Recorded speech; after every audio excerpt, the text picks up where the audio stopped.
You're watching the Letterman Podcast with Mike Chisholm, endorsed by the Hello Deli. Yeah.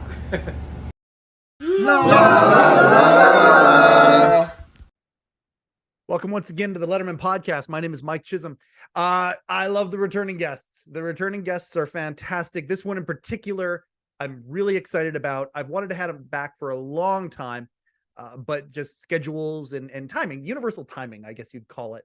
We've got Marc Karzen coming back, which I'm so stoked about because he was our guest all the way back to episode 2. So of the dozens of people who have embraced this show, most of you probably haven't gone that far back because many of my early episodes were intolerable, and I understand that. But thank goodness things are evolving ever so slightly. There it is right there. Late Night Bumpers.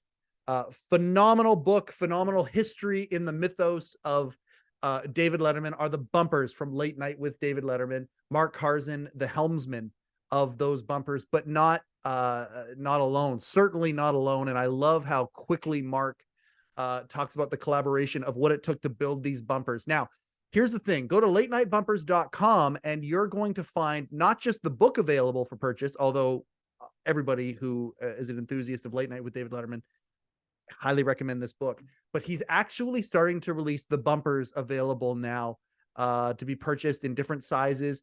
And he's got a couple special, very cool 4-packs, which we're going to highlight right as soon as this episode starts. And I'm going to get some of these images out there as well. For the holiday season, though, we've still got time. Give somebody in your life. If you yourself are an enthusiast and you got people asking you, hey, what would you like for the holiday season? Is there a present that I can get you or whatever? Send them to latenightbumpers.com. There are some very, very cool things there. And I just appreciate Marc, who is an artist, first photographer extraordinaire, and from a bygone era, but has kept up with the technology, which I just love as well. latenightbumpers.com, the Letterman Podcast, very, very proud to present for the second time, Marc Karzen. Marc, I'm so excited to have you back. It's been since all the way back to Letterman Podcast number 2. You showed faith in us right from the very beginning when this crazy Canadian guy kind of reached out to you out of nowhere. And I just want to say thank you so much for everything that you've done in the Letterman mythos. And thank you again very much for coming back on the Letterman Podcast. Great to be here, Mike. Very proud of what you guys have created, and the show is cool and digs deeper, and it's loads of fun. It seems a lot longer than a year and 5 months or whatever it's been. It's been a really fun ride. You're a part of that ride. A couple little things right off the top. Dave and company moved to a blue and yellow or a blue and gold kind of color scheme fairly early on in much of the out-facing materials, obviously the jackets and things like that. Were you part of that color scheme decision? It's hard. I know that the blue idea, the idea of a blue coat, I kind of was leaning in that direction, but we had, wardrobe people that were involved. I think the yellow, I don't think I made the call for the yellow, which, I love. But I think I was the one who was pointing towards blue as opposed to like red or green as the body color, but yellow I don't think was my call for this. I gotcha. But I love it. Yeah, I love it too. That's something that I've always been curious about, if it was a university color of some sort or a team color that he loved. But the blue and yellow, early on, again, here's the cover of Late Night Bumpers, still available. Go to latenightbumpers.com. And highly, highly, highly recommended for anybody who has an enthusiast of David Letterman and company in their life. Get this book. Right to the very first jacket, the blue and gold. Now we're at a place where Dave is giving away a piece of the marquee from the Ed Sullivan Theater, which I have entered into many times already to try and get that. Right to the very end, that blue and gold hit. It's funny, there was branding before branding was a thing. Yeah, but that was the fun thing about, working on this show. The creative process, from my standpoint, was just completely, no one had any idea how long the show was going to go. Yep. So what we were doing was, why not? What do we have to lose? And let's try this. And bumpers, like how long? Oh, we'll shoot these for 3 or 4 months, and it was a nice gig. But who knew that they would catch on and become like a part of the show? So that was the greatest part for me, was just that the ability to see things evolve on television. Yes. Over years, over 11 years for me.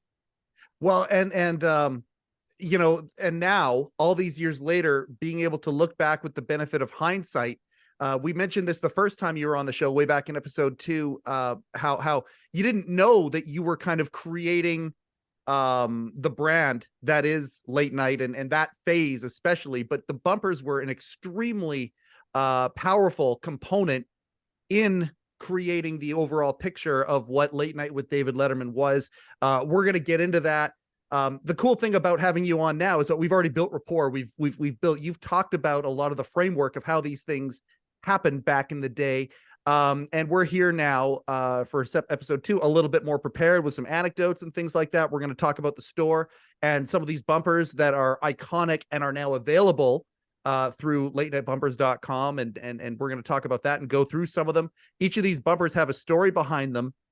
I am going to first, though, you have been so generous going into your private archives to send us some fantastic photos that you took, and they all have stories accompanied with them. There's Hunter S. Thompson. And boy, oh boy, you want to talk about two titans who have added to the culture of Americana. David Letterman and Hunter S. Thompson right there. What an awesome photo and what an awesome moment. Give us some behind the scenes on that, my friend. So over time, having, being a part of the show, making the bumpers, which were all shot outside of the show, when I saw that, there were certain guests on the show, I could, get, approval to come on set and shoot production stills. And then they were cool with me, giving them to Rolling Stone magazine. That was my main feed. I mean, otherwise I had a syndication agency that would sell stuff. Yeah, but you had a relationship with Rolling Stone already, though, right? Yes. Yeah. Yes. And so when I would say, hey, Hunter, Hunter, who obviously was a part of Rolling Stone, I would, go and shoot production stills, and other, key, celebs. So here I am, with Hunter coming on the show, and I'm just standing on set, and I'm, usually there was either an NBC photographer who was mainly shooting black and white, and I would shoot color, which was always tricky under tungsten lights. And so I'm trying to grab a moment with Hunter. He comes out and he brings this box, which he puts on Dave's desk, and he's talking about all sorts of strange things, which it's been noted that the show had to cut some of this stuff out because it was bizarre. And so as he's walking off stage and he goes through the little green room, I'm there. I meet him in the hallway, and there's Sandra Furton, who's the segment producer on that segment. And so it's Sandra Furton, Hunter Thompson, and me standing nose to nose. And Sandra says, Hunter, thank you so much. It was great to have you on the show. And Hunter says, listen, I got a great idea. Why don't we take this box? It's filled with M80s, and let's put it behind the set. And so when the next guest comes on, we'll blow it up. It'll be incredible. And Sandra says, well, Hunter, we wouldn't want to interrupt someone else's segment. So maybe another time. And I'm, processing what's actually happening before me, not knowing if Hunter's serious or if he's kidding, and whether there really are explosives in this box. And it dawns on me that he's probably serious. I didn't think he was making a joke. The quick little side note to that is, a few years prior to that, I was in Aspen skiing with a friend, and we're sitting in a bar, and Annie Leibovitz comes walking in, and she is a friend of my friend Ron Massaros. We're sitting there. Hey, Annie, what's going on? Annie comes over and sits down with us, and my friend Ron says, "Are you okay?" And she says, "I've just been at Hunter Thompson's house, taking a portrait of him, and I'm shooting Polaroids." And he says, "Let me look at that." And he looks at the Polaroid and says, and decides he hates it, grabs her camera, throws it into the burning fireplace, and that was the end of the shoot. And so Annie's in front. So something told me at that moment that Hunter was serious, that he really did have live ammo sitting in that box, which Sandra Furton was able to diffuse the situation. That's one of the craziest stories of being on a shoot in my entire life. It's funny.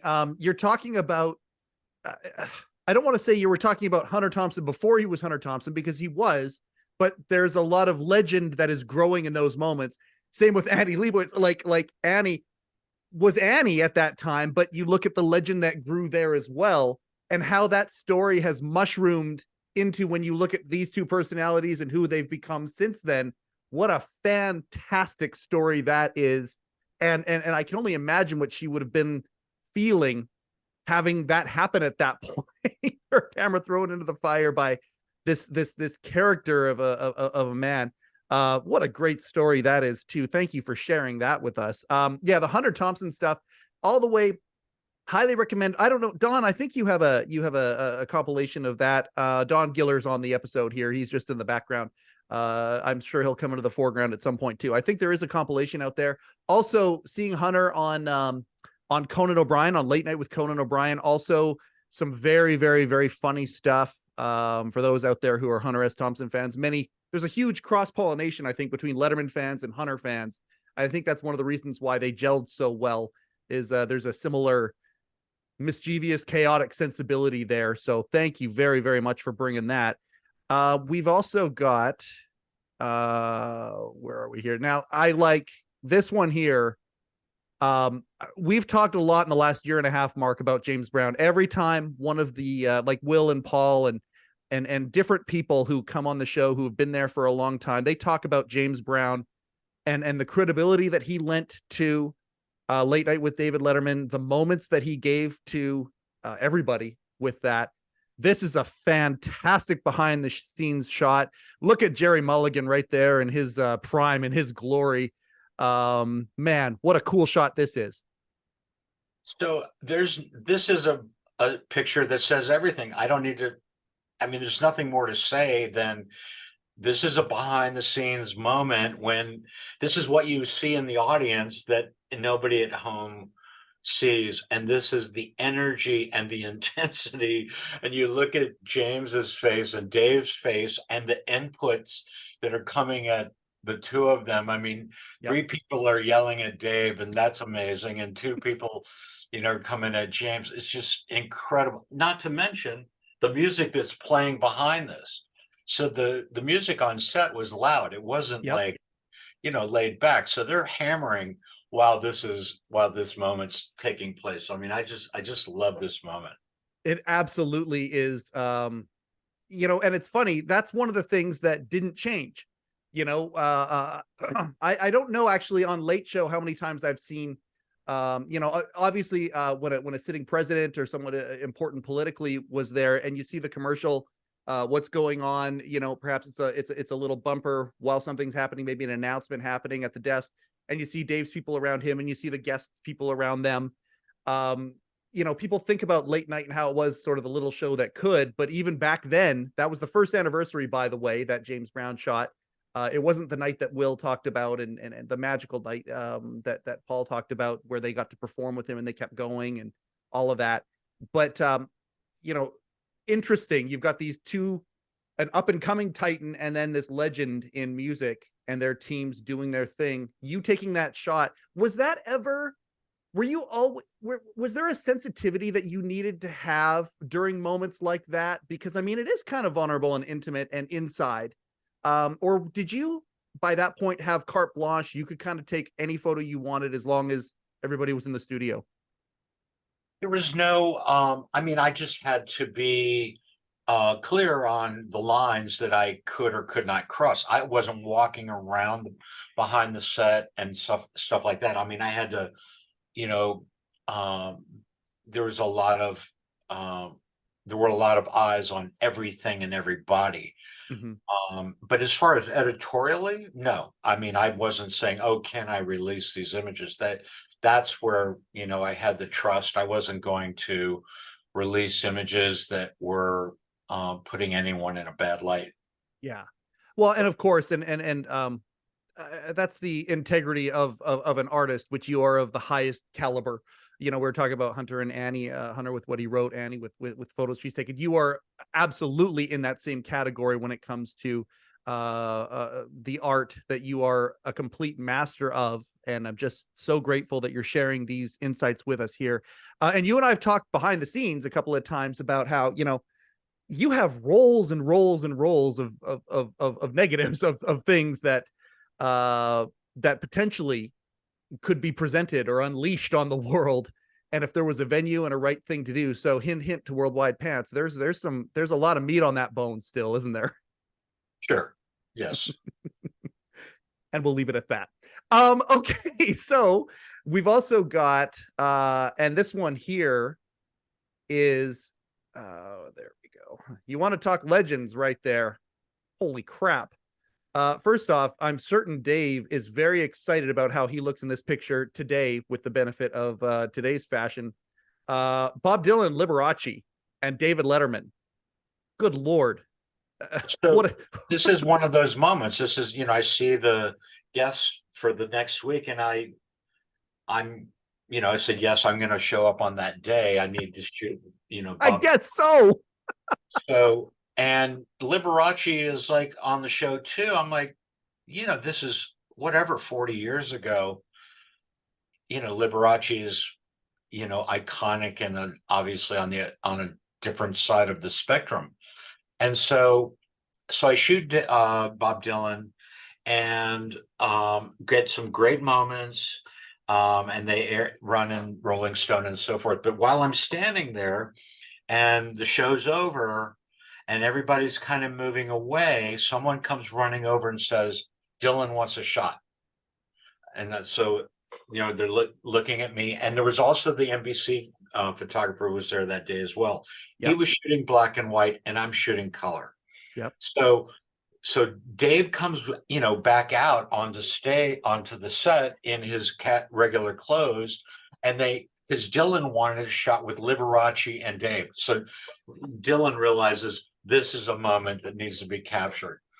And that was, you know, so we're sitting and Dave, you look at, you know, the expression on Dave's face, he's like, this is like an incredible moment. Like, who could ever imagine this scenario? And Dave's sitting in the middle, and Liberace came on the show. I think he was doing a cooking segment. He didn't play. Yep. So Liberace did a cooking segment, and Dylan played, and I have those images as well, but that's a shot that has come up time after time after time over the years. Like, what about that moment? So I love these echoes. The echoes where a legend respects a legend of today is respecting a legend of their day. And I just that is you know, iconic doesn't even begin to that kind of starts the narrative about something like that, you know.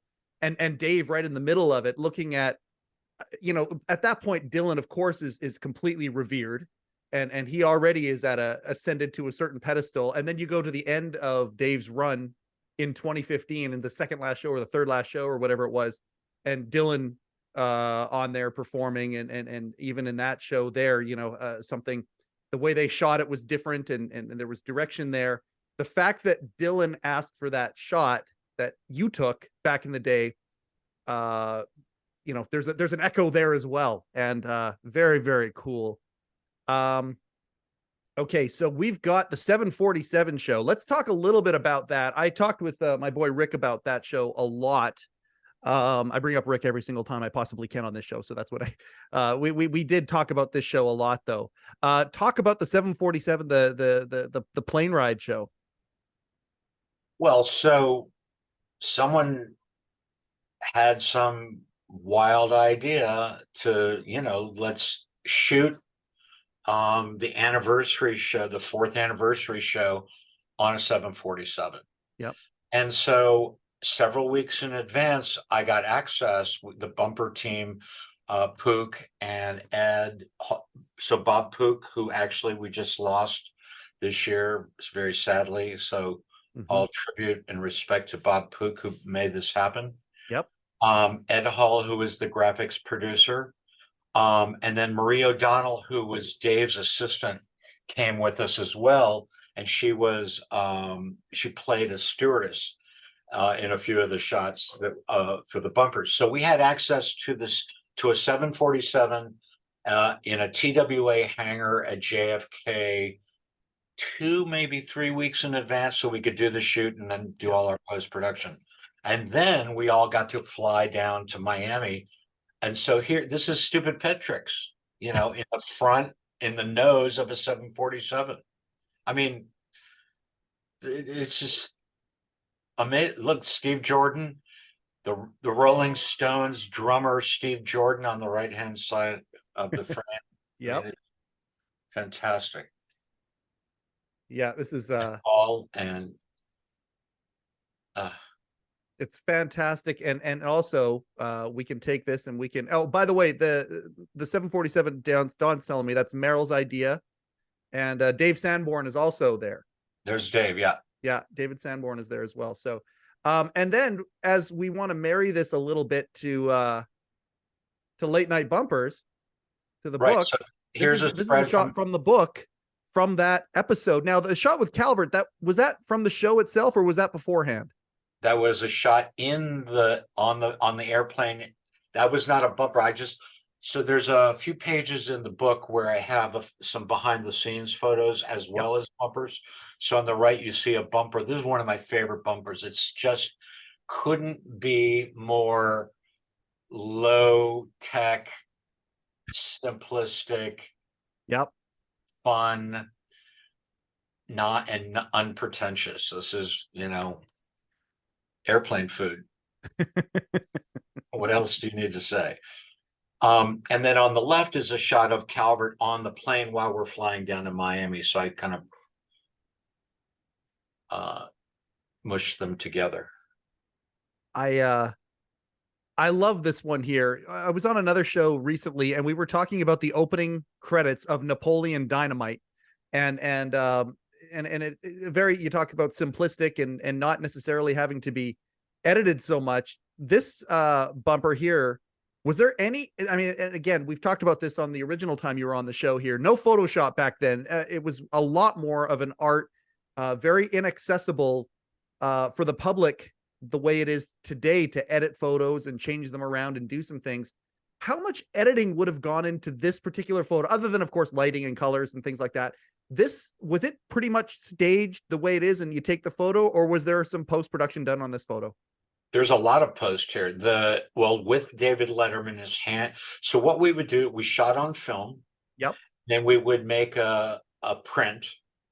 And then on the print, the graphics would be applied if needed. So with David Letterman is drawn on the print by hand. Yep. And the late night part on the right is a Polaroid that was shot of red and mush. And on the Polaroid scratched is like by hand late night. So that's actually just an SX70 smeared late night, like it was drawn by hand and then cut out and glued onto the print to make it look like someone wrote late night with their spoon or something. Very, very cool. Again, I don't think a lot of folks understand the care and attention and the amount of people that it took to make one of these bumpers, never mind how many of them you did over time. Do you have a number as to how many bumpers you created for the show over the years? It's around 1,000. 1,000. And I mean, obviously they were reused sometimes. Do you know the one that was used the Oh, most? they were all reused, not all of them. Yep. The 747 one, like that, airplane food, that was reused. That was shot for that special, Yep. but that was the kind of shot that could be reused. Most, holiday bumpers would happen, once a year. Yep.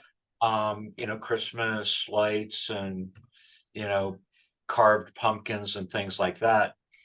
And everything else was used. What was most fun about the bumpers and the way they were used in the show is that Brian McAloon, the assistant director on the show, would hear a guest make some reference to, I'm sorry I'm late, I was in a cab stuck in traffic, and call up a taxi cab bumper.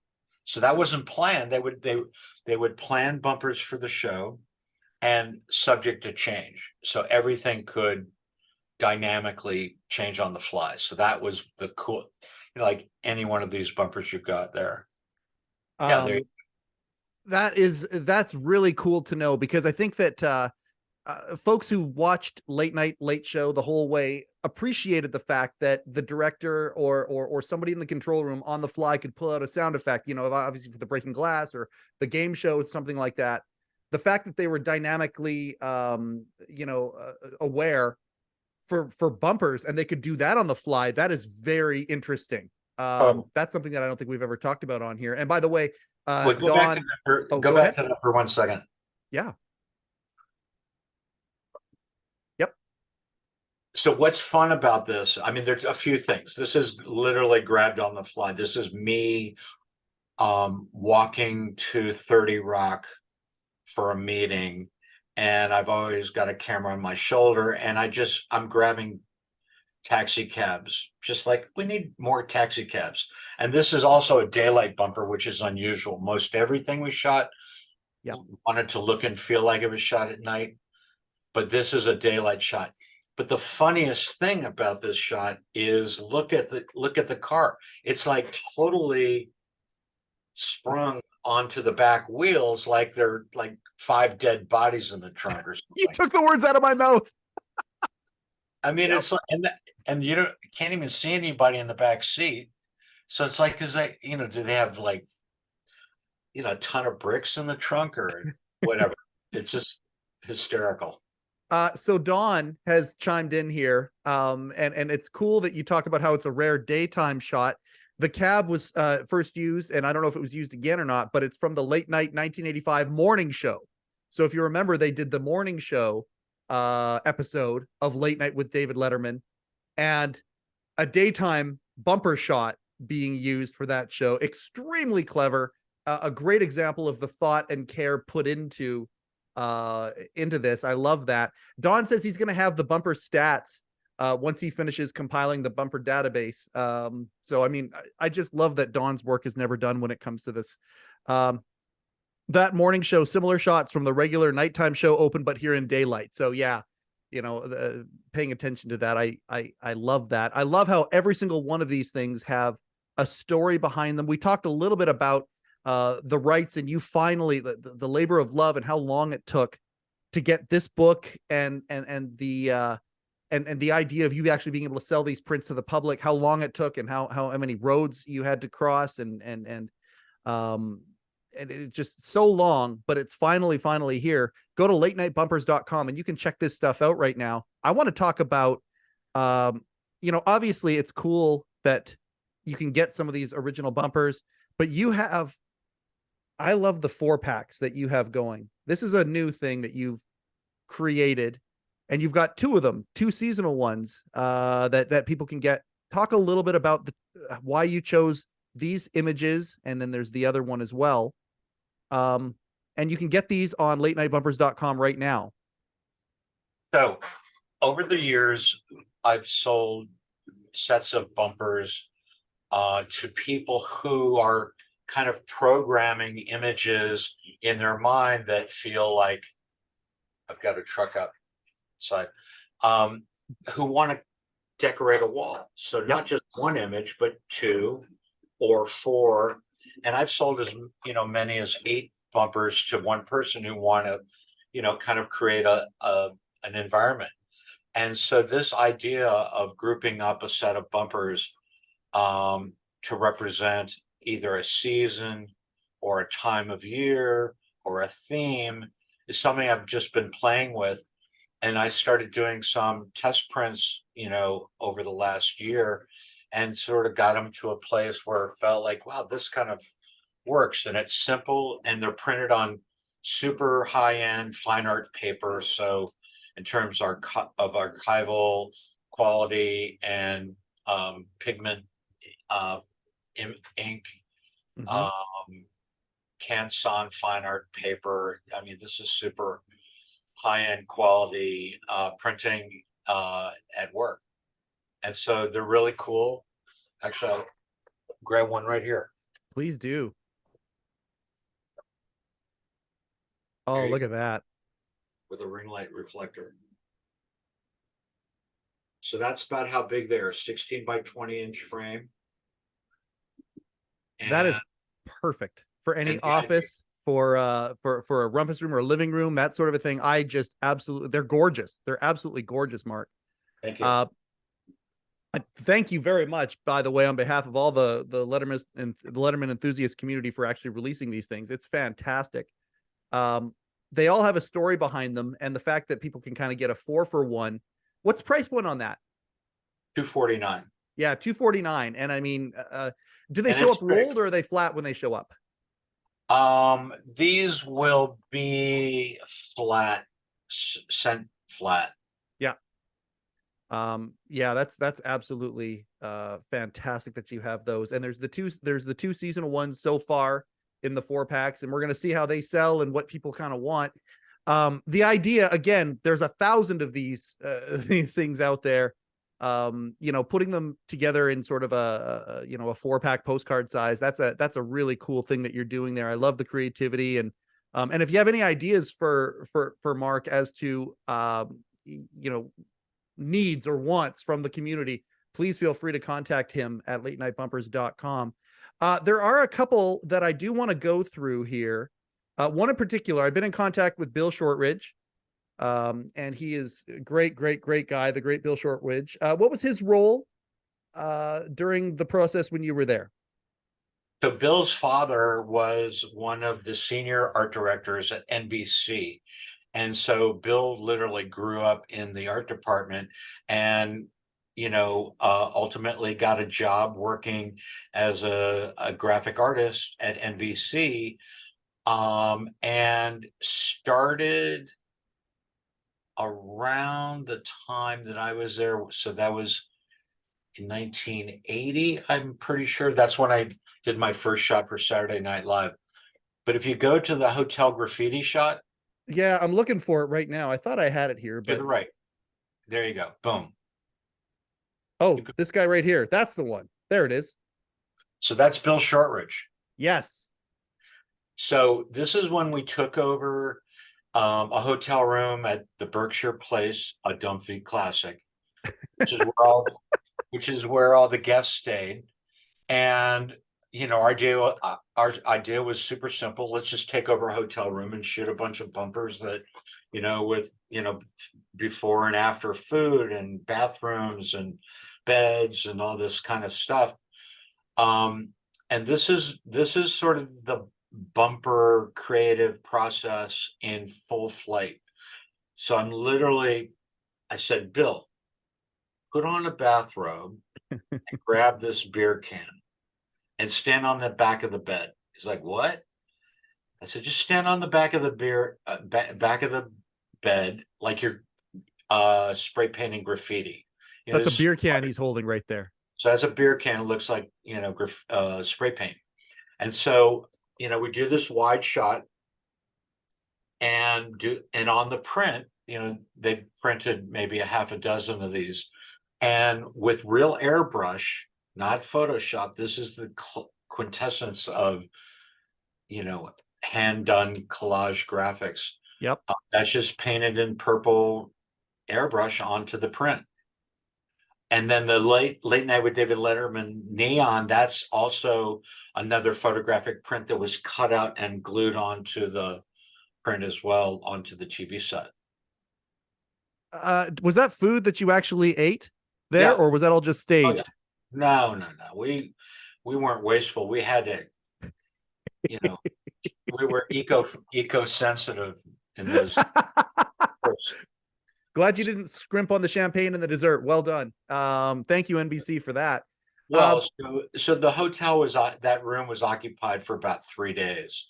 Oh my gosh. The shoot was 1 day, but the room was used for 3 days, and some of the staff sort of had a fun time over the weekend. Bill actually also told me to ask you, this is a good little segue, and you talked about it slightly in the first time you appeared on episode 2, but I was too daft and excited to go down that rabbit hole. You talked about how, and Bill told me to talk about the parties that you would go to, including the Saturday Night Live parties and some of the after parties that you guys went to. Let's talk about that a little bit, because when you're telling me in the 80s you're going to Saturday Night Live after parties, shame on me for not going down that path and asking about it. Are we talking, it's not original cast, is it? Well, I got there I had a roommate who worked on SNL.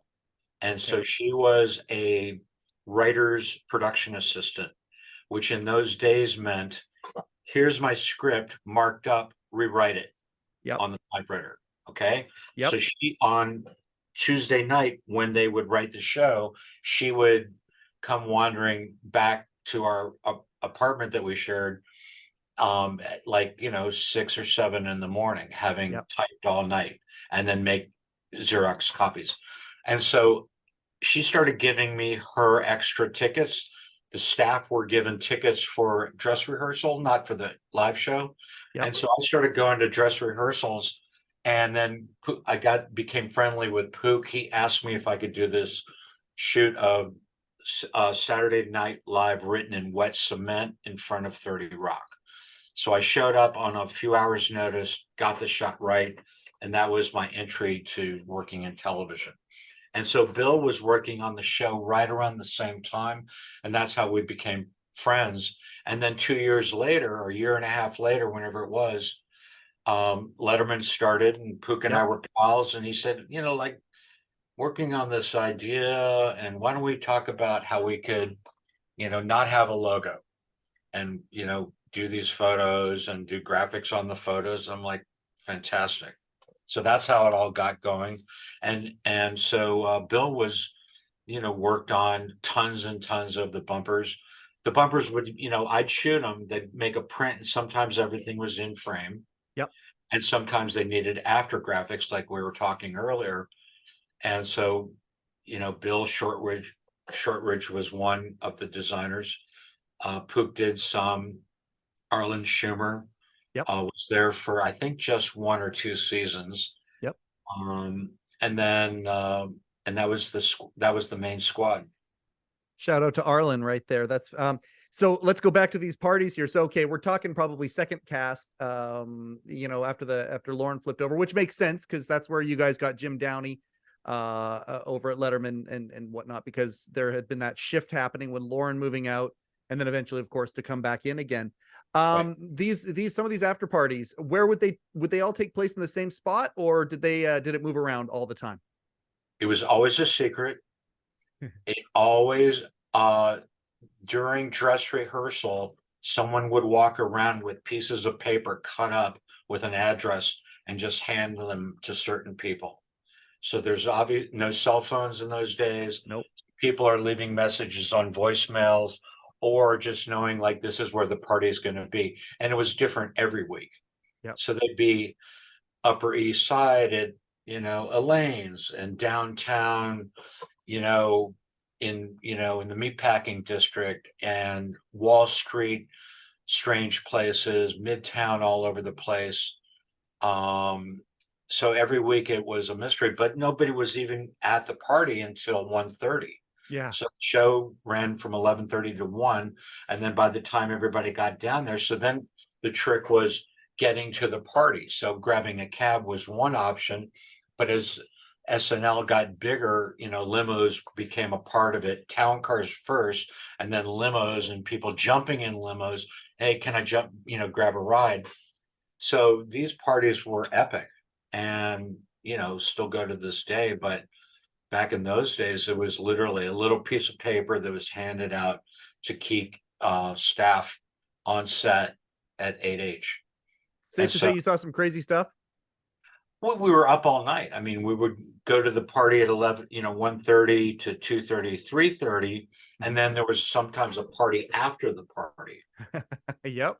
So especially in the early years, Dan Aykroyd and John Belushi rented this abandoned bar downtown, and it was the their version of the blues bar.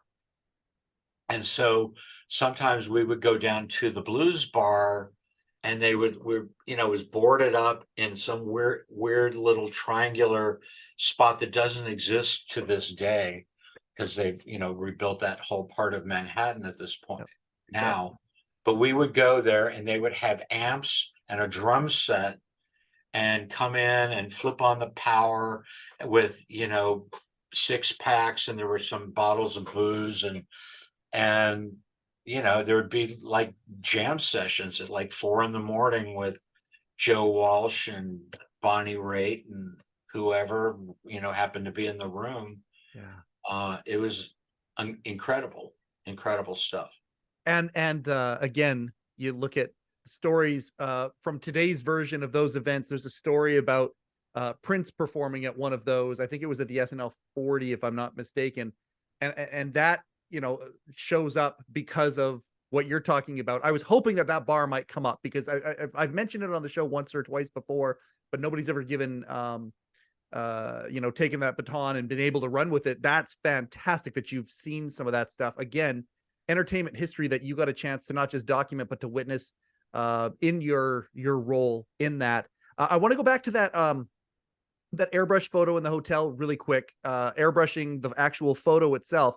Would you have 5 copies of the photo in front of you, and it would take a couple of takes to get the airbrush exactly right? Or was it mostly one take? That's it. Well, that was the graphic designers doing that. So they would order, it depended what the graphics, sometimes we talk about, what the graphics would be while we're discovering a shot, and it was obvious and simple. But for something that, was going to be with an airbrush, or, like there were some Coney Island shots that had a lot of airbrushing. And so they'd order several prints of those, and sometimes, need to try it, a second or third time. Yeah. Don's telling me that the SNL 40th was after Prince died, but Fallon tells a story about Prince playing at one of those parties. So that's, there's one here that Don wants to talk about, which I have preloaded in here. My gosh, it looks almost like we're professional at what we're doing here. No, it's not that one. It's the Union Station one. And that's one I think this is the Union Station one, right? It's Union Square. Union Square, sorry. And did he say that? Let me just see. Yeah, Union Square. Sorry, that was my bad. Let's talk about this one here for a second. I love this one here because this is kind of as close as you're going to get to like a gig poster for Late Night with David Letterman. I love this shot. This is our first bumper shoot.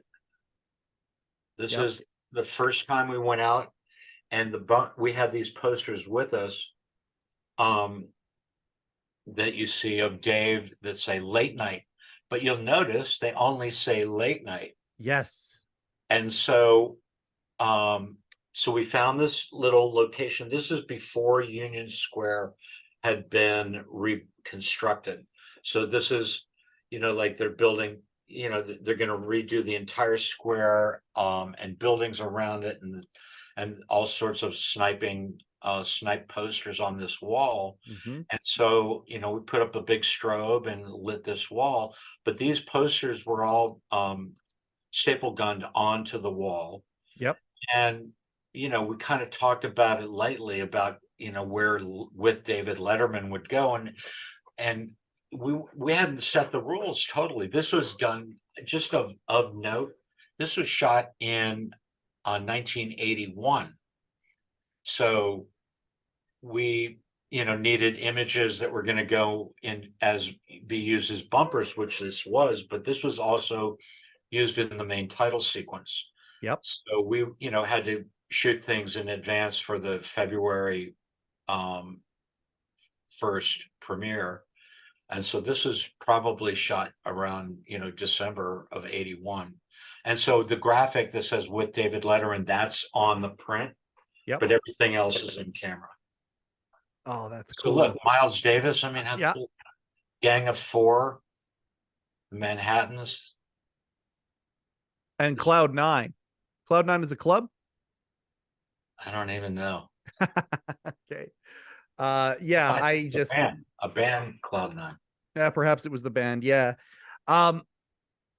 This is cool that you are able to recall so much of these shots. And when you think about it, it makes sense. You're in that hotel for 3 days. A lot of that stuff's gonna, permeate before things start getting foggy. Don also wanted to note that there were other food shots from that shoot in the hotel room that were used for other bumpers. I think we got 10 or 15 shots out of that shoot.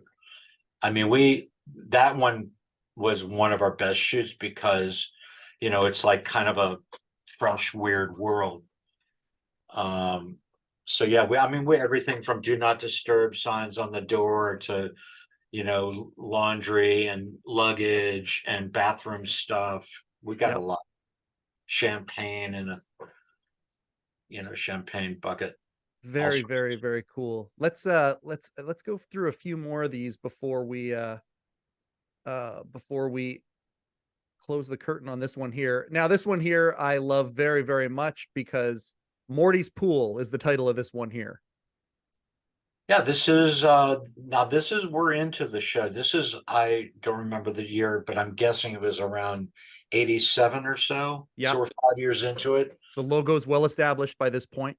Yeah, so the logo is established, and that logo, which is obviously on the print after the fact, I mean, it looks pretty cool, like it's through the pool. Yep. But that was shot. That's a logo that was on a graphic stand, shot on Polaroid, as I was saying earlier. So shot at an angle, and on the Polaroid, if you squish over it while it's developing, it ripples. So that's how that ripple effect was. Oh my God. So that's a Polaroid that's shot at an angle in color, and someone taking a pen and squishing it to make it. And then the X-Acto knife to cut it out and put it on the photo. Is that the deal? Yeah. Oh. Practical. And again, it's a lost art that people just don't consider. Who do we have in the chair? That's Morty. That is Morty. There we go. It's Morty in Morty's pool with a fruit drink, asleep with a cigar, and it's a classic. I started smoking cigars because of those guys. And I've said that when Morty's on the show, I told him I started wearing blazers and jeans because of him. I started, how much of the influence of that show, it can't be understated. I love that one so much. I see Morty all the time. He's a great guy here in LA. Yeah, absolutely. Here, of course, is the cover of the book. We talked about that a lot in the first episode that Mark appeared on way back, Letterman Podcast episode 2. I love this one here. This is a fantastic one. Who's in the chair in this one? Me. I may have known that. So this is as you see, happy anniversary. So we had props organized to do like bumpers for an anniversary show. Yep. And so I am literally coming home from New Year's Eve, January 1st morning, and thought, wait a minute, and just kind of hung this stuff on the wall and put a lamp over my head. And the key, as I've said in the past, the key to this is the fact that you can see the light bulb silhouetted. Yes. So it sells that idea of this nut job with a lampshade on his head, which is, I don't know, it's fun. And then, extremely. And so you see Late Night with David Letterman, that's on the print. Yep. Everything else is in camera. And who took the photo? If that's you in the shot, My roommate. fantastic. And again, you talk about some summer fun. Yeah. Just Those graphics, that's a simple graphic, colorful. We went out to Ed Hall's family had a house on Long Island and belonged to a beach club. And so we did a bumper shoot at the beach club, and it's like, oh, let's, so these graphics are all after the fact. Late Night is done on the print perfectly, and with David Letterman and white grease pencil on the print. Yeah, that's perfect. And by the way, everybody, just so you're all aware, the reason that we're showing these particular shots, these are the ones that are all available on lettermanbumpers.com. You can go there right now and buy each one of these. Now the 4-pack is $249. These guys here are $199. Is that the... Well, there are different sizes. So there's 8 by 10, 13 by 19, and 16 by 20. So the price varies by size. Fantastic that you're giving so many options to folks for their needs. I love this one here because I'm a huge music fan, and this just makes me think of the band right there, especially that incarnation of the world's most dangerous band. This seems to me like a guitar store from the 80s when you look at all the different wild designs. The logo here. Oh, go ahead. This is a classic example. This bumper was used, I don't know, Don can tell you, 3 million times. I mean, this was used a lot. Yep. And this, so we went to this guitar store. I think it was Sam Ash. I don't remember exactly, but it was right off of Times Square on maybe 47th Street or something like that, right off of Times Square. And this is just a shot of the wall, and that graphic was put in on the print. Don just said in jest an exact number 3 million times. Yeah, exactly. He also said one bumper featured Sue and Ed's dad at a barbecue. Yeah. From that beach club. Oh, from this guy over here. Yeah. During that shoot, we have a picture of Sue and Ed's dad at the barbecue. How about this one here? Same shoot? Yes. Yeah. And I mean, when you think about 1,000 different bumpers out there, the bang for your buck, let's get as many as we can from each shoot. I like this one here a lot. This is from our famous Coney Island bumper shoot. Yeah. Where we didn't have a shot list. And we just literally this was created in a documentary sense. Yep. So this is the three of us wandering around. We had clearance to be there, so that was good. And we're, so we have a strobe and we're just lighting things and super experimental. But this is the beauty of this shot. And this is obviously all on, after the fact graphics. Yep. And painted. I'm pretty sure that Arlen Schumer did this bumper in a very cartoonish style. So the spaceship is on there. And then the, with David Letterman, exclamation is done on the print. I mean, this is a classic. And the stars and the lettering as well would be after the fact as well. So you just got a blank rail there. Yep. You didn't have somebody out there with scissors and construction paper making those letters. That was all done after the fact. This is classic example. There's a blue version. Yeah. Same shot or same shoot, I should say. Yeah. Moments later. Again, shout out to Arlen. I love the car wash one. This one's iconic as well. I mean, I don't know how many times I've seen this one on the show, but it was a lot. This is one I remember from when I was a kid. We were literally driving down the West Side Highway and pointed. Three of us were like, "Oh my God, a car wash!" So we looped around the block. Ed walked into the office and said, "Hey, we're taking pictures of the thing. Do you mind if we think?" They said, "Sure, no problem." And so that's my car, my Mitsubishi Montero, going through the car wash. And on the original print itself, that's all that glittery looking Late Night car wash. That's with actual glitter paper. It's cool. Oh, right on. And then we've got that one. He did the car wash. Oh, this one's fun too. Somebody wearing their Letterman jacket, handling jumper cables and a battery. Hopefully nobody got electrocuted in the making of this bumper. Yeah, so this is a rent-a-car. Yep. And this is me holding the camera with my right hand and my arm. So that's my arm, the left hand with the jumper cable, me holding the camera, and then probably either Pook or Ed on the right side with their arm coming in frame. It'd be even more fun if you guys had to wear the same jacket and do that and to get the difficulty up. That's fantastic. Thank goodness we had 2 jackets. And then again, this one here featured in one of the 4-packs. Yeah, this is a famous shoot. This is us going up to Bob Pook's house in Garrison, New York. Pook, Ed, and myself spending a weekend doing bumpers in and around Pook's house. So this is literally like, oh look, a lawnmower that's run out of gas, sitting in the grass, shot at night. And this is one of those shots like, oh, late night will be here, and we'll figure out where with David Letterman goes later. I mean, I love that shot because it's just so simple and straightforward. Yeah, that's very, very true. And they do kind of run the gamut of simple all the way up to extremely complex and busy, and it's neat to see the diversity in that. Again, examples of that in the Late Night Bumpers book. Go to latenightbumpers.com and check that out.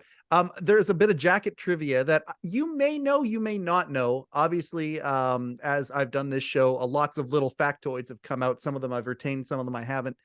This one I have. Steve Weiner told me a pretty neat jacket story. Apparently, in the first run of jackets that were offered out to the staff, they were offered not as necessarily as presents, but as something that the staff could buy. And there were 2 tiers of jackets that you could purchase. I don't know if you remember this or not, but there was the jacket with the leather sleeves, and then there was the jacket with the vinyl sleeves. And then it ended up being that Dave ended up giving them as gifts anyway. But they didn't know that originally. There was one person on staff who took the vinyl sleeves, and that was Carl Tiedemann. So he may have one of the rarest of all of the Letterman jackets. I haven't substantiated if he actually does have the vinyl or not, but that's how Steve remembered it. Does that ring any bells? Well, the first bumper jacket was given out as a present.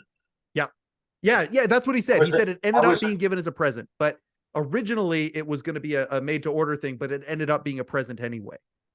So the response was so strong, and yes, not to mention the reaction wearing that out in public, walking, up 3rd Avenue and people pulling you over. It's like, oh my God, where'd you get that? Yeah. That's the coolest thing. I saw that on, like there was a little bit of a, market research just to wear that out in public. But so the response to that was so great that they did another order. And so I got another one for my sister. Yeah. So I have my original one, and I also have my sister's, which I stole back from her. I actually have one waiting for me down in LA the next time I go down there. Jay Ryan has he knows how much of a nerd I am when it comes to these things. He actually has a Late Night with David Letterman jacket, one of the originals, for me, and it has Ed Hall's name in it. So it might be Ed Hall's, which is pretty cool. He's on my name association list without adding pressure to the idea that it's name association. Let's talk about Ed Hall for a second. I can't wait to have him on. He and I have been in contact a couple of times. He's going to eventually come around and come on here. What was his role? And are you and Ed still in contact to this day? Ed and I are still in contact. We talk from time to time. We compare notes on things. He lives here in LA. And he was the producer of our bumper shoots. So the 3 of us would meet and talk about shot lists. And also Ed was the one who took the final bumper that would be done in the graphics department by Pook and Arlen and Bill Shortridge. Yep. And Ed was the person who actually presented them to Dave. So Dave saw every bumper before they went on the air. And so Pook, So Ed was the person who liaised with the crew and the staff on, hey, why don't we do, we need hockey bumpers. Yep. Great. So Ed would get the clearance for us to go to Madison Square Garden, organize the shoot, whether we needed transportation. And then like Dan Blyer, who was an NBC props guy, he would come on some of our shoots to do props as needed. Some, like if we went to Coney Island, we didn't need props, but if we did, the hotel room, we would come with a set of props with us. So the crew was the key members of the crew were Ed Hall, myself, and Bob Pook. And then the graphic designers, came on some bumper shoots as well. I love that MSG one. I was actually just going to open up the book to find it. That's Canadian and hockey is religion up here. I love that one so much. The banner in MSG. You bring up an interesting point. Ed was the liaison between, and the final, they would see the final draft of them, making sure that they get the final check mark, but also requests. 2 questions on that. Number one, were any bumpers ever rejected that you can recall?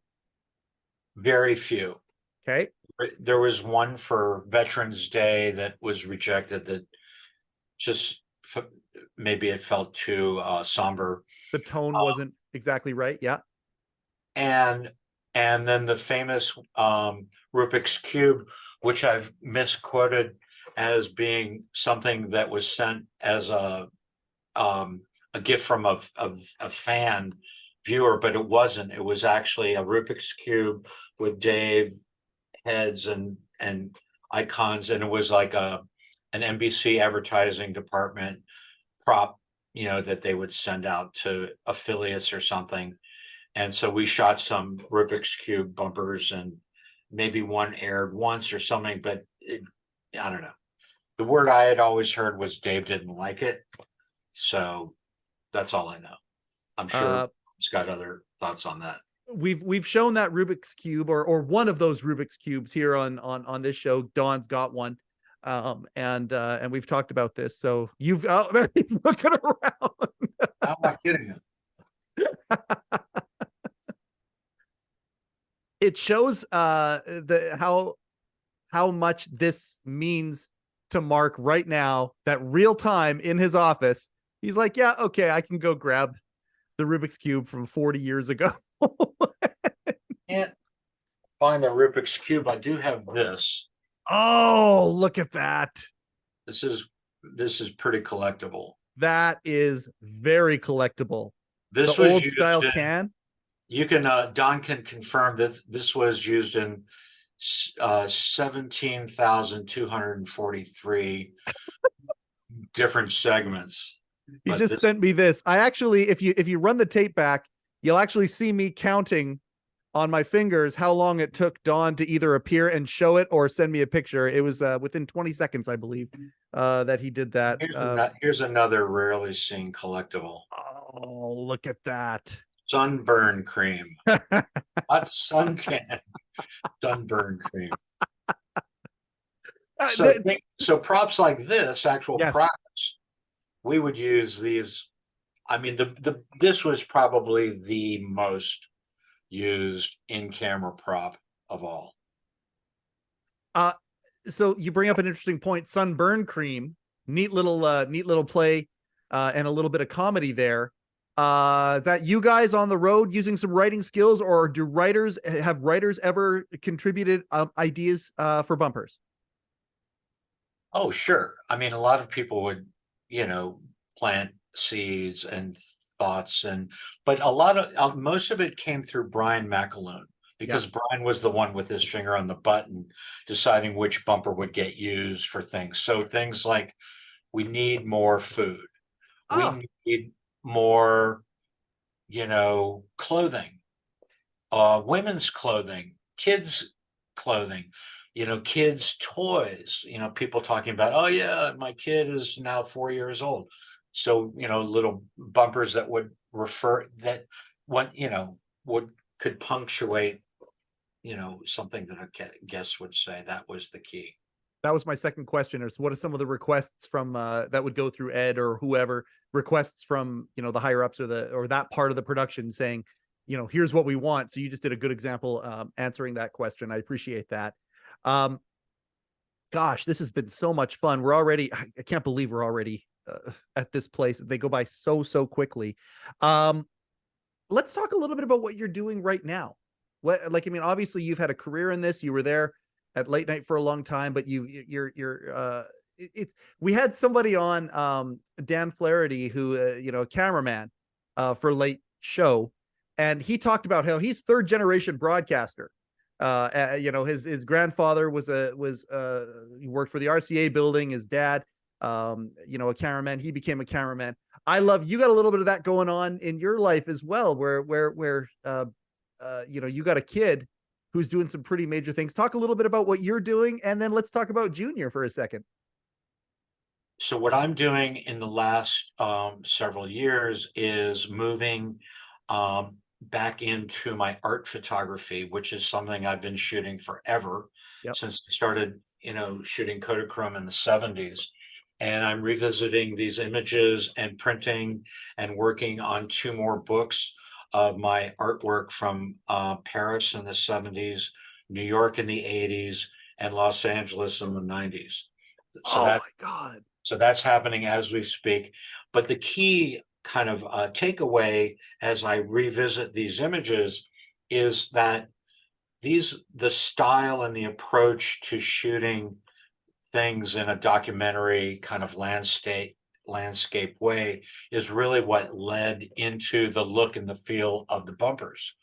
So there's this parallel track of, you know, landscapes images that I would shoot, you know, when I would be, you know, back in Kentucky where I was raised, or out on the West Coast. And these, you know, I see these visual threads from the bumpers and to my artwork.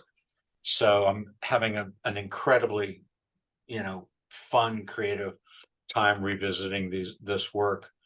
The muse is alive and well. And by the way, those 3 cities and those 3 decades, even you just saying that, it expands the mind. The idea of that. My favorite of all 3 of those, my wife would probably say Paris in the 70s. There's a part of me with LA in the 90s. That's cool too. But the idea of New York in the 80s, you know, for those who are comic book guys, again, shout out to Arlen. You know, Batman, The Dark Knight Returns. You think about Gotham of the 80s. Like there's a real snapshot of a vision of what that was like back then. It will never be like that again. What a very cool project. I can see why you're so inspired by that. Well, so you're touching on one of the biggest components of this, which is time slipping. Yes. And, you know, to create a moment and capture a moment in a photograph and look at it, you know, in real time on your digital camera, or look at it in 2 weeks after you've developed the film is, you know, one thing. Yep. But to look at an image that was shot 20, 30, or 40 years ago literally transports you. So I have a website for that, which is Karzen.com, and Yep. you can see these images from the 70s and the 80s, and there's, you know, some reference to the bumpers as well, and how these, you know, played off of each other. So it's really cool. Karzen.com. Karzen.com. We get that. And you can go there. Let's talk about Junior now. So 2nd generation television photographer Kit Karzen, kitkarzen.com, shoots his 2nd year gig is shooting for Amazon Prime Thursday Night Football. So every Wednesday he goes to the city, and he's getting picked up at the airport right now, coming back from Baltimore, where the game was last night. And he shoots behind the scenes stills and videos for Amazon Prime, wherever the game happens to be. And last year, the entire crew was nominated for an Emmy for interactive programming. Yep. And they won the Emmy. So it's not just the producer, the entire crew got Emmy Awards, which is just like a statue and the whole deal. You got one of those too, don't you? I don't have one of those. You don't? I have certificates. Oh, okay. Yeah. Harper's were nominated. We didn't win, but the designers got the nomination. I was just a part of that, but that's okay. Yeah, Like, no, that must be so gratifying. yeah, Do you guys talk a lot of shop? all the time. Yeah. We talk about photography, but we also talk about, getting in front of people and how to break through and what to say and what to show. And, back in my time, obviously, I would get a meeting to come and show my portfolio. Yep. And now everything is obviously online and websites and Instagram and, texting images. So the interactivity of not only shooting, but presenting and clients finding you. Yep. Oh, I saw your work, and are you available to meet on a Zoom? And a client who's cross country, is, times have changed dramatically, but the key is, building a name and trust and respect. So it's loads of fun having a son who shoots. I was going to say that must be so gratifying for so many reasons, not to mention the fact that isn't it great when you and your kid have something in common and you can make it easy and be professional and friends and all that sort of stuff outside of the biological attachment and the emotional attachment. Dawn just asked a fantastic question here. We've had John Philo on this show. He was a CBS photographer and other photographers as well. Have you and John's path ever crossed? No. Okay. So I moved away from late night at the same time that Dave was going to move over to CBS. That was right. my cue too. Yeah. Well, and it's funny, John, historic photographer in his own right, shot Pulitzer Prize for the Kent State photos that he shot and whatnot. So he's got a huge history in this thing, and then sports as well. And then he kind of sort of fell into Late Show with David Letterman. And it's kind of neat having, the perspectives of both of you on here. And for those who watched that episode, certainly echoes of how you feel about what you do as an art. There are many, many echoes. It's neat hearing the perspectives from both of you. I can't thank you enough for taking time to come back on here again. We're not going to do so much about the name association because you shied away from that, but we talked about the idea of name association, and I'm not telling tales out of school here because you're right here. You were like, oh, I'm not very, very good at those. And I said, okay, well, and as an example, if I said Meryl Marco, you'd have nothing to say. And then it turned out you had something very cool to say. So I said Meryl Marco as my first kind of test one, and look what you pulled up. Oh my God, look at that. Here, I'm gonna flip the camera to you here. Again, for the audio listeners, this is one you're gonna want to watch on YouTube. What do you got there, Mark?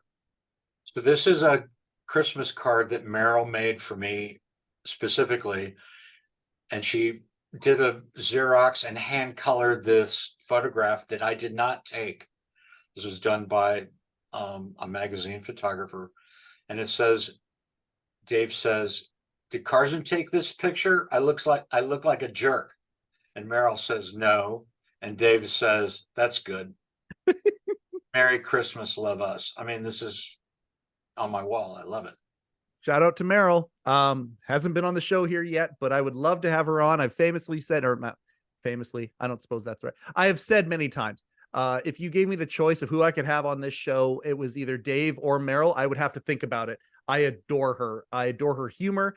And the cool thing is, for those who have continued to follow Meryl and what she's doing, when Mark shows that photo, if you go on to Meryl's Substack and you look at some of the things that she is doing right now, almost identical sensibility.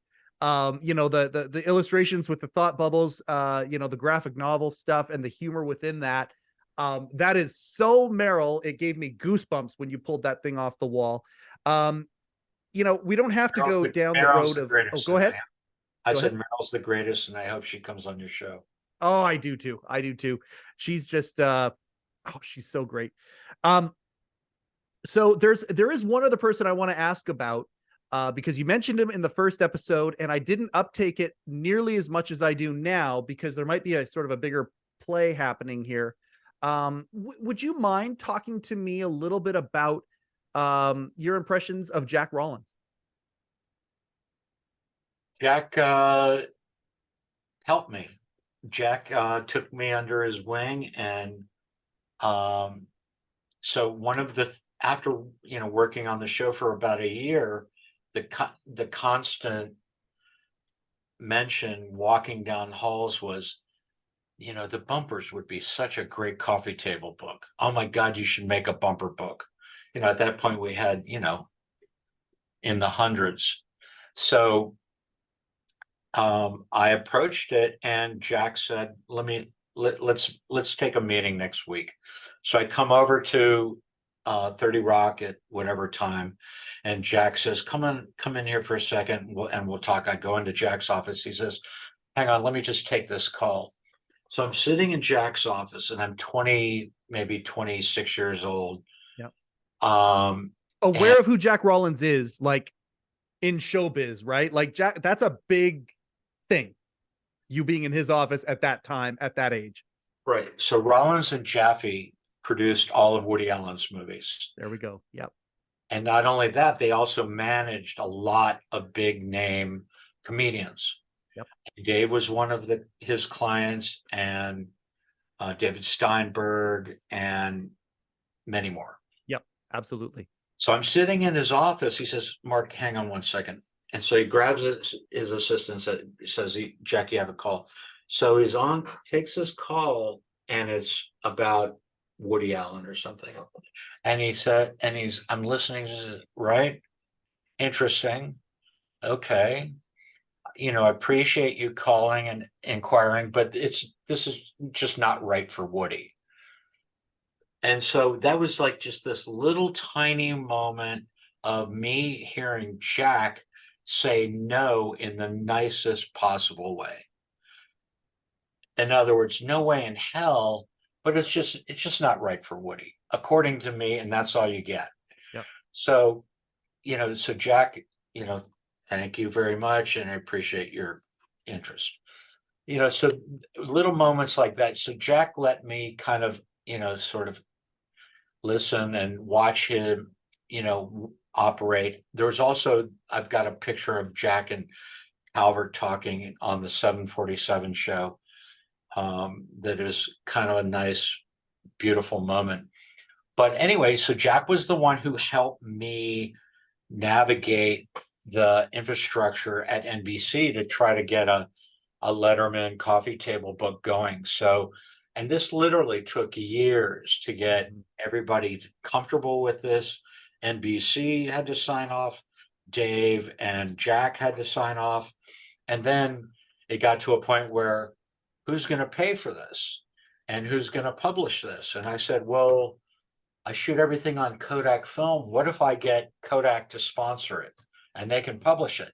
And so that sounds like a good idea. So I flew up to Rochester and met with the president of marketing at Kodak, showed him, a bunch of printed bumpers and talked about the idea. And at this point, late night is as hot as you could possibly get. And they are like, let me present this to the committee. And they came back and said, yes, we'd love to do it. So everything's coming together, but this is literally taking years. Yep. To get everything to line up. And by the time everything was all lined up and we're moving in this direction, and it takes a month or two to get a meeting in each of these places, is when Dave makes a decision that he's going to move over. So this is how long it took.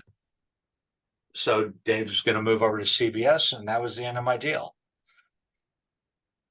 So it was so the fact that we got the bumper book actually done all of those years later. Yep.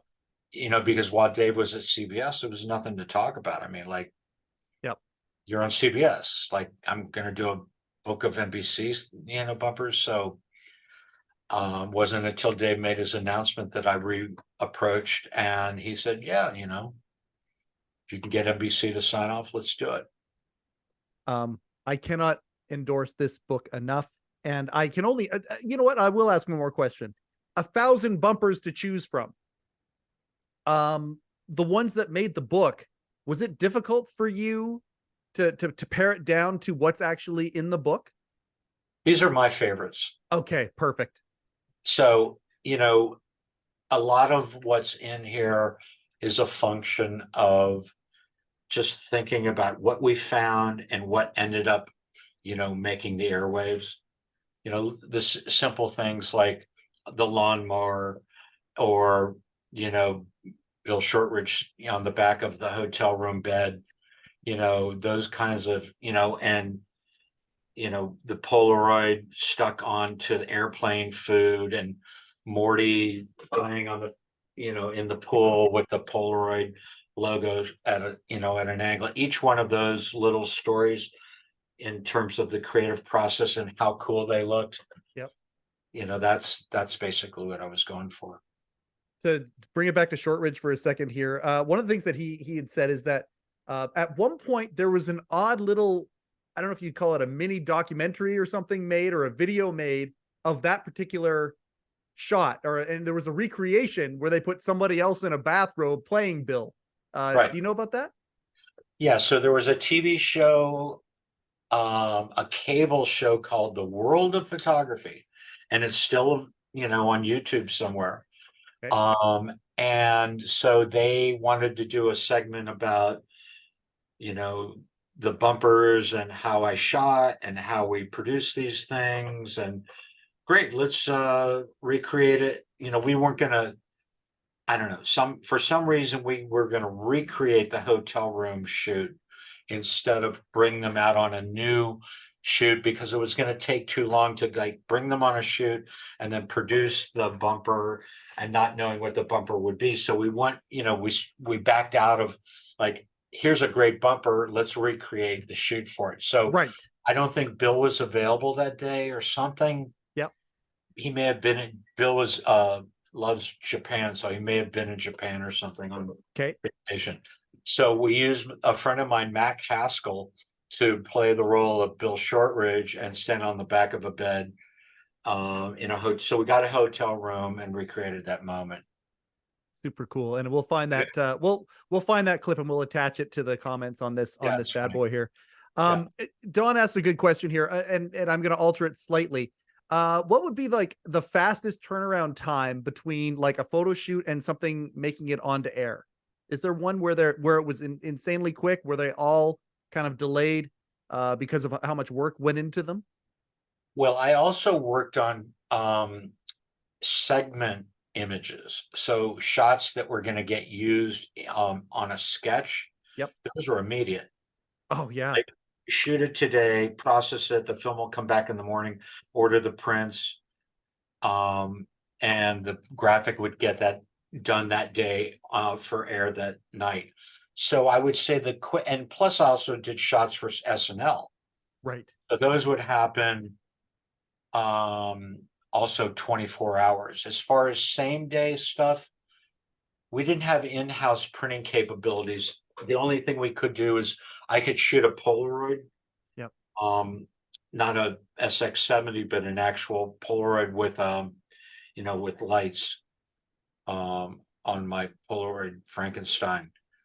So those were quick, but as far as bumpers were never shot with great urgency. I would say bumpers quick would be a week. Okay. But normal would be 2 weeks. Even that, when you consider, like you say, we're in the hotel room for 3 days, the shoots, are extensive, getting it back. And then the art department has to go to work at that point there. That's actually still, to me, I'm surprised, that a week, you can get such high quality output. That's super cool. This episode here, just to let you know, there's going to be a lot of people who are very happy about this. We've been very late show centric in the last month or so. We just go where the organic path takes us. And so there's been a lot of folks saying, hey, when are you going to get back to do some late night stuff? So there's a lot of people that are going to be very, very happy about this particular episode, Mark. I'm going to say this to you and to Dawn. Was there anything else that we wanted to talk about in this particular episode of you appearing on the Letterman podcast today? I'm just, happy to revisit these fun times and, to rethink and deconstruct some of the process of, this cool part of the show is always fun. And, I love the series that you've created, and I'm a huge fan and can't wait to come back. Oh, I appreciate the heck out of you for that. And actually from, I'll say this on camera too. Anytime that you have given me advice behind the scenes and some of the direction and ideas, Mark, that means the absolute world to me. So I thank you so much. And then the ghost in the machine here, Don Giller, I thank him as well. I don't refer to the show as my show whenever possible. I call it our show. I say we all the time because it is a collaboration. Your bumpers are a tremendous example of collaboration. You've done a phenomenal job of explaining that today. Everybody who listens or watches this episode, I think this is one you want to watch though. So on the Spotify, there's the video, and on the YouTube, of course, as well, because it is a very visual show. Everybody who comes into contact with this show, go to latenightbumpers.com. If you are a late show with David Letterman enthusiast or a late night with David Letterman enthusiast, and you want to gift phenomenal gift ideas on this particular venue of the internet, lateshowbumpers.com. If you have somebody in your life who loves David Letterman, go Late there. Night Bumpers. Late night bumpers. You said late show bumpers. Oh gosh, late night bumpers. Thank you. Yeah, latenightbumpers.com. Just like the book says, everybody, get the book, get some of the prints, and thank you very much, Mark. I can't thank you enough for being here on the Letterman podcast. I'm going to say a quick goodbye and then, or a quick outro, and then we'll do our goodbye privately. Thanks, Mike. Okay. There it is. That's why we do the show. There's the love letter to some of the late night fans who have been patiently awaiting our next late night focused show. We do have one sponsor here on the Letterman podcast. It's of course, not Rupert G and the Hello Deli anymore, but Rupert, still has, hello-deli.com, where you can get Late Show with David Letterman merchandise. And he would be happy to pack that and send it to you with care. Thank you so much for everybody who's out there. We're approaching episode 100 of this thing. And I'm very, I get emotional even thinking about and talking about it. It has been a phenomenal year and a half. And as far as I'm concerned, we're just getting started. Lots of amazing ideas moving forward. But I just can't thank each and every one of you enough. This has been, it's a fantastic journey. I appreciate it so much. So that has been another episode of the Letterman Podcast with Mike Chisholm. Coincidentally, I am Mike Chisholm. Thank you and good night. Overcoat and underpants.